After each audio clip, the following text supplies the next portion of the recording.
Bonjour à tous, bienvenue pour la première vidéo de la série sur les Interview Preparation Kit d'HackerRank. Donc c'est des challenges qui sont axés sur la complexité algorithmique et la complexité spatiale, et c'est une très bonne préparation pour tous les entretiens techniques qu'on va rencontrer dans notre vie. Donc pour ce premier exercice, on va avoir une large pile de chaussettes qu'on devra pairer par couleur. Pour cela, ça sera représenté par un tableau d'integer qui représenteront les couleurs, et on doit déterminer combien de paires on peut faire. Ok, donc si on prend un input d'exemple, par exemple celui-ci, on pourrait se dire que la façon la plus simple de le résoudre, ce serait de trier par valeur, et ensuite de faire un algorithme qui ferait les comparaisons deux par deux. Si c'est un match, alors on avancera de deux cases pour comparer une autre paire, et s'il n'y a pas de match, on n'avancerait que d'une case. Donc pour ça, dans ce cas-là, il nous resterait trois chaussettes dans le panier, et on aurait créé deux paires, un et 2. Donc pour mettre ça en place, on va déjà commencer par créer une valeur de retour. Ensuite, on va trier notre tableau, donc slice de AR, qui prend une fonction avec un comparateur, ce qui va nous servir à trier, qui retourne un booléen, et qui retournera R de I inférieur à AR de J. Derrière, on va parcourir notre tableau. Donc pour ça, on va faire une boucle for classique, I inférieur à len de AR, I++. Derrière, donc on va appliquer notre algorithme. Si AR de I égale à AR de I plus 1, hop, alors on va augmenter notre valeur de retour et sauter une case. Attention ici, j'ai fait une petite erreur. On va pas aller jusqu'à la fin du tableau, mais jusqu'à -1, puisqu'on compare avec la valeur suivante. Et on va retourner la valeur. Hop, donc on va run le code. Super. Donc ok. Cette solution est fonctionnelle, mais elle est clairement pas optimale. Pour une raison principale, c'est que le tri en termes de complexité, c'est on log de n, ce qui est assez mauvais. Et derrière, on refait un passage sur la liste en O de n. Pour ce genre d'exercice, on peut les résoudre en un seul passage. Pour ça, on va créer une map qu'on va appeler socket map, qui sera une map d'in32 in32. Et notre but, ça va être d'avoir notre représentation sous cette forme-là.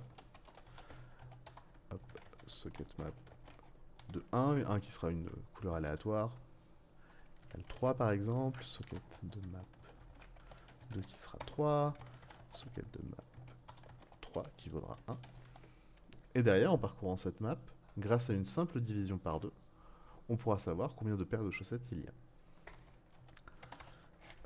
Donc pour ça, on va itérer sur notre arrêt. On va regarder si ça existe, si la couleur a déjà été stockée dans notre map. Donc pour ça, c'est found socket de map de A. Et si c'est pas trouvé, alors on initialise la valeur à 0. À 1, pardon, puisqu'on a déjà trouvé une. Sinon, on va prendre socket de map et on va ajouter une valeur. Derrière, on va, pour trouver la solution, itérer sur notre tableau, sur notre map, pardon, et on va ajouter le résultat de la division par 2, et on aura la solution. Hop. Effectivement, j'ai oublié d'enlever un import. Hop. Donc ok, super, ça fonctionne. Mais précédemment, je vous disais, on peut le faire en un seul passage, et là, plus malin d'entre vous me retarteront. Vous l'avez fait en deux fois. Effectivement, on a deux fois O de n, puisqu'on fait deux itérations. Alors, comment sortir cette partie-là pour effectuer le calcul ici? C'est tout simple. Au lieu de diviser le résultat par 2 à la fin, à chaque fois qu'on ajoute une valeur, on peut vérifier si ret de modulo 2, si socket de map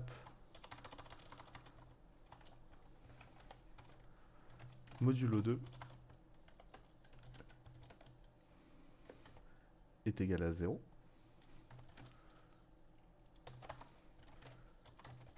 Socket map est égal à 0. Ça veut dire que dans ce cas-là, on aura créé une nouvelle paire. Je m'explique. Premier passage, on n'a rien dans notre map. On arrive ici, on ajoute 1. On passe pas la condition. Deuxième passage, on passe à 2. Du coup, cette condition est trigger, du coup la valeur de retour augmente. Troisième passage, on passe à 3. La condition n'est pas trigger, ret reste à 1. Pareil pour la couleur suivante, donc on aura 1, pas d'action, puis 2, une action, et ainsi de suite. Hop. Si on exécute le code, on voit qu'il fonctionne tout aussi bien. On a une seule boucle, et cette solution m'a l'air relativement optimale. On va lancer les vrais tests pour valider tout ça. Parfait. Voilà, si cette vidéo vous a plu, n'hésitez pas à vous abonner et à lâcher un pouce bleu. Si vous avez d'autres solutions à proposer, n'hésitez pas à les mettre en commentaire. A bientôt pour de nouvelles aventures.